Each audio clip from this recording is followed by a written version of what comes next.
Assalamualaikum warahmatullahi wabarakatuh dan selamat sejahtera. Pada hari ini, kami dari kumpulan 4 akan berkongsi mengenai kemahiran mengorientasikan kompas dan juga kemahiran melakar peta. Adakah anda tahu apa itu orientering?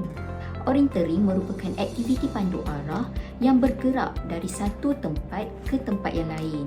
Orientering ini bermaksud peta, hutan dan adventure yang meliputi pelbagai bidang latihan, kaedah mainan dan juga pertandingan. Ia dilakukan secara individu atau kumpulan berpandukan peta dan kompas. Ia memerlukan perkiraan yang tepat bagi mengesan sesuatu kedudukan. Orientering juga merupakan sejenis sukan yang memerlukan peserta untuk berfikir dengan pantas. Ia memerlukan koordinasi mental dan fizikal yang baik. Peta ialah suatu lukisan yang menggambarkan sebidang kawasan yang diterangkan dalam bentuk simbol dan dibuat mengikut ukuran sama ada sama luas, sama bentuk, sama jarak dan sama arah. Tujuan penggunaan peta adalah untuk menunjukkan posisi atau lokasi sesuatu tempat di permukaan bumi. Yang kedua, memperlihatkan ukuran, luas, jarak dan arah suatu tempat di permukaan bumi. Yang ketiga, menggambarkan bentuk-bentuk di permukaan bumi seperti benua, negara, gunung, sungai dan bentuk-bentuk lainnya. Terdapat 7 jenis peta. Yang pertama, peta topografi. Yang kedua, peta bandar. Yang ketiga, peta jalan. Yang keempat, peta tematik. Yang kelima, peta pentadbiran. Yang keenam, peta ortofoto. Yang ketujuh, peta utility. Saya akan menerangkan tentang simbol peta dan juga warna peta. Simbol peta dapat dibagikan kepada dua. Yang pertama adalah simbol fizikal dan yang kedua adalah simbol budaya. Simbol fizikal biasanya diwakili oleh simbol alam semula jadi seperti pokok, sungai dan juga bentuk muka bumi. Simbol budaya pula mewakili buatan manusia yang terdiri daripada contohnya jalan raya, bangunan, rumah, sawah yang merupakan tanaman manusia dan pelbagai lagi. Bagi warna peta pula terdapat 7 warna yang mewakili maksud-maksud tertentu di dalam peta. Warna yang pertama iaitu warna putih. Warna putih menunjuk kepada kawasan hutan yang dapat dilalui dengan berlari. Warna coklat mewakili bentang daratan, contohnya seperti bukit kecil, busut kecil dan juga dinding tanah. Warna kuning mewakili kawasan terbuka, contohnya seperti padang rumput dan juga lapangan rumput. Warna yang keempat adalah warna hijau. Warna hijau merujuk kepada kawasan hutan ataupun vegetasi yang rapat. Semakin gelap warna hijau pada peta, bermaksud semakin sukar untuk orientir menembusi kawasan ataupun melalui kawasan tersebut. Warna biru sinonim dengan kawasan perairan seperti tasik, telaga, sungai, kolam, parit dan sebagainya. Warna hitam merujuk kepada kawasan batu-batuan dan juga merujuk kepada kawasan buatan manusia. Warna yang ketujuh adalah warna ungu. Warna ungu di dalam peta merujuk kepada landasan orientering. Landasan orientering ini terdiri daripada titik permulaan, garis-garis haluan, titik penamat dan sebagainya. Saya akan menerangkan apa itu skala peta. Seperti yang kita tahu, dalam selain peta menunjuk dalam peta, skala peta juga merupakan upaya yang sangat penting. Apa itu skala peta? Skala peta menunjuk pada unit pada peta atau atlas yang bersama dengan jarak yang sebenar. Skala pada peta terbagi pada 4 jenis. Yang pertama adalah responsibilitas, yang kedua pecahan, yang ketiga penataan dan yang keempat adalah grafik. Skala yang digunakan dikenali sebagai skala fleksibel. Saya akan menerangkan mengenai cara melakar peta serta proses semakan dan kemasan peta. Yang pertama ialah cara melakar peta. Lukiskan sebuah peta rangka kawasan. Peta lakar kebiasaannya dia tidak memerlukan skala.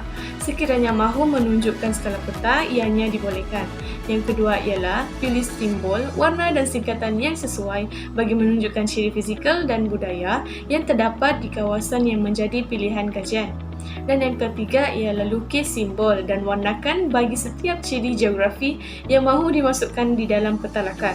Dan yang terakhir ialah pastikan peta mempunyai arah mata angin, petunjuk, tajuk peta yang sesuai dan juga bingkai peta.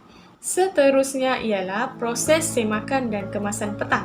Yang pertama, menyemak bilangan simbol yang ada dalam peta. Yang kedua, menyemak tajuk, petunjuk skala dan arah mata angin.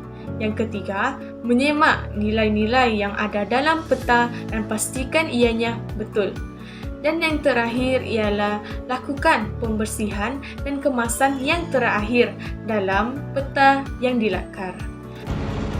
Adakah anda tahu apa itu kompas? Kompas merupakan satu alat bagi mengukur jarak dan menentukan sesuatu arah. Terdapat 6 jenis kompas yang telah dihasilkan, iaitu yang pertama, kompas orientering, yang kedua, kompas digital, yang ketiga, kompas marin, yang keempat, kompas kiblat, yang kelima, kompas lensatik dan yang keenam, kompas prismatik. Jom kita kenali kompas dengan lebih mendalam berdasarkan video yang disertakan.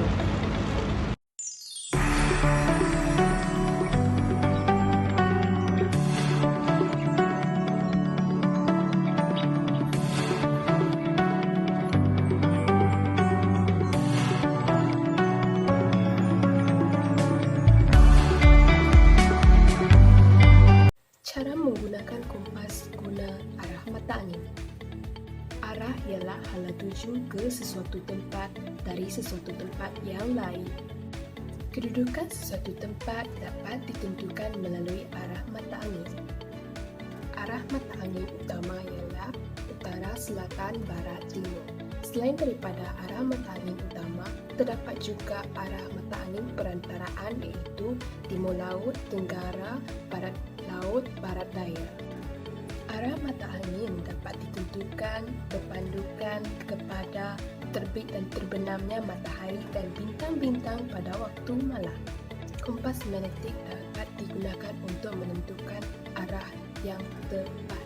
Ia juga perlu diletakkan di tempat yang rata semasa menggunakannya dan perlu dijauhi daripada benda yang diperbuat daripada besi atau magnet seperti pencawan elektrik, kereta, jambatan besi dan lain-lain semasa membaca arah tersebut. Jarum kompas perlu sentiasa menunjuk ke arah utara disebabkan oleh tarikan magnetik bumi sebelum bacaan arah diambil. Langkah untuk menentukan arah menggunakan kompas. Yang pertama, pilih satu lokasi sebagai titik rujukan untuk dijadikan stesen. Kedudukan seorang pemerhati juga boleh dijadikan sebagai titik rujukan. Seterusnya, tentukan lokasi arah tuju. Mengetahui destinasi atau tempat yang hendak dituju. Seterusnya, berdiri di stesen tersebut dan letakkan kompas di permukaan yang rata. Pusingkan kompas perlahan-lahan sehingga jarum kompas menunjukkan ke arah utara yang sebenar.